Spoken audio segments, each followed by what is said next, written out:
এদিকে প্রধানমন্ত্রী হওয়ার পর প্রথমবার নয়াপল্টনে দলের কেন্দ্রীয় কার্যালয়ে আসবেন বিএনপি চেয়ারম্যান তারেক রহমান।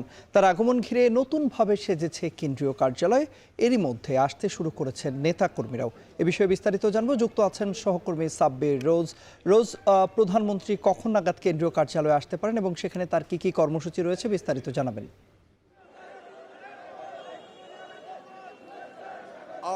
তন্ময়, কিছুক্ষণ আগে আমার আরেকটি সহকর্মী জানাচ্ছিলেন যে জাতীয় সংসদে কিন্তু সরকারি দলের সংসদীয় সভা অনুষ্ঠিত হচ্ছে।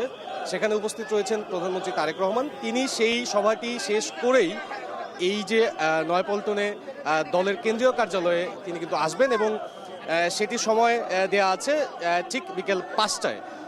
তো 5টা নাগাদ প্রধানমন্ত্রী বা দলীয় প্রধানের আগমন ঘিরে আমরা দেখেছি যে দুপুর থেকেই বিএনপি ও এর অঙ্গ সহযোগী সংগঠনের নেতৃবৃন্দরা এবং তৃণমূলের নেতাকর্মীরা থেকে শুরু করে মহিলা দল, কৃষক দল, যুব দল, সব অঙ্গ সহযোগী সংগঠনের নেতৃবৃন্দ কিন্তু জড়ো হয়েছেন এই নয়াপল্টনের সামনে।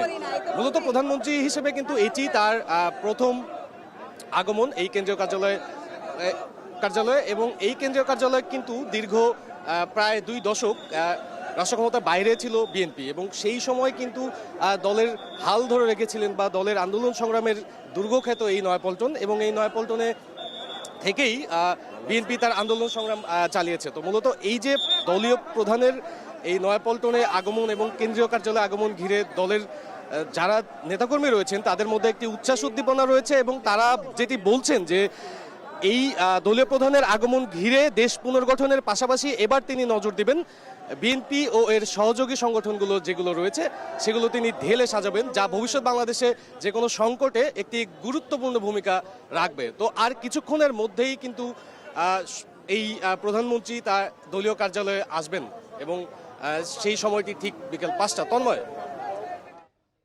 নয়াপল্টনের কেন্দ্রীয় কার্যালয়ের সামনে থেকে আমাদের সঙ্গে যুক্ত হয়েছিলেন সহকর্মী সাব্বির।